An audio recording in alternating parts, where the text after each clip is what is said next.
Hello and welcome, my name is Mitch, and over the next 5 minutes I'll be talking about the topography of New Zealand due to its geographical processes in the past. So we're going to start where it all began, which is 25 million years ago, when New Zealand settled where it is now and the Cook Strait was formed by the separation of the North and South Island.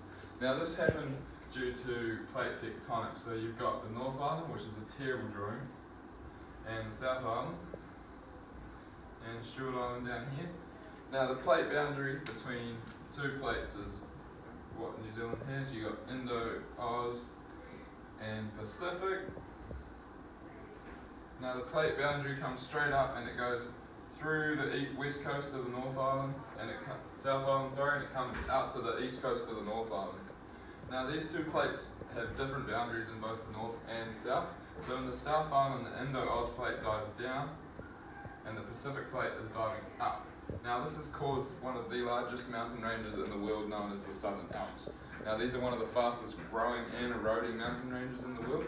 They've, to date, they've totaled around 20,000 metres uplift, but due to erosion, because of the soft rocks in the mountains, the highest mountain is Mount Cook at 4,000 metres. So that's 16,000 metres of erosion over the years. Now in the North Island, you've got the opposite, so the Pacific plate's diving down and the Indo-Australian plate's diving up. Now this has caused phenomenons like the Kermadec Trench, which is the largest trench in the world. Okay, so in the South Island, I talked about the geography briefly, but you've got the Southern Alps made of soft rocks in the north. Southern Alps come down the fault line here, all the way from Milford to the top of the west coast around where Westport is here. Now the Southern Alps, as I said, were the largest mountain range in the world, one of the largest mountain ranges. And due to plate tectonics and uplift, they rose. They weren't there to start with when it broke off from Gondwana, so the Alps are actually quite new in the big scheme of things. Now over the years, the sandstone, mudstone and greywacke, which is at the top of the Southern Alps, north of the South Island, is the soft rock, and that's why it's eroded so quickly. Now in the south you've got granite and schist, which is harder rock and it's not eroding as fast. Hence why things like the mountain ranges like Milford Sound is so strong and so renowned for their majesticness. Now in the North Island you've got a lot of mountain ranges and a lot of individual mountains. You've got those in the bottom of the North Island, where just up from Wellington, where the Mount Hutt stands. And that's another large mountain range with hard rocks like limestone in it. You've also got mountains such as Taranaki, Ngātahoe, and those up in Auckland like Rangitoto.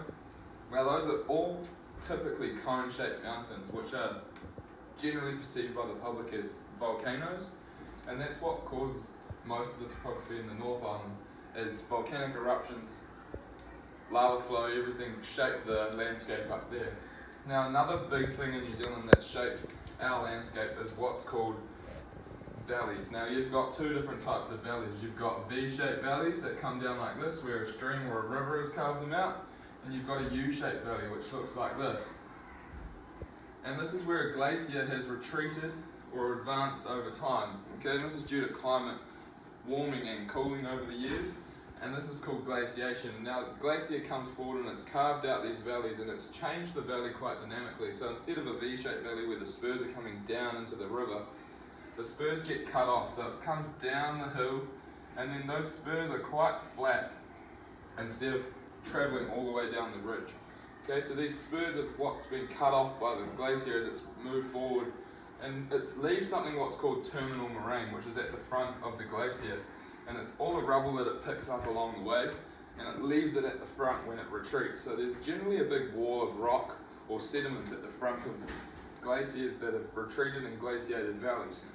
Now the last thing I want to talk about is a thing called an alluvial fan, which is where sediments travel down the river, a V-shaped valley generally, and it hits a big plateau where it flattens off quite quickly, and this allows it to spread out all across the plateau, and this gives us an alluvial fan area. Now, what happens when this happens? This is quite a phenomenon, and it doesn't occur often in New Zealand, but it Sorry, I just used my phone, but keep going.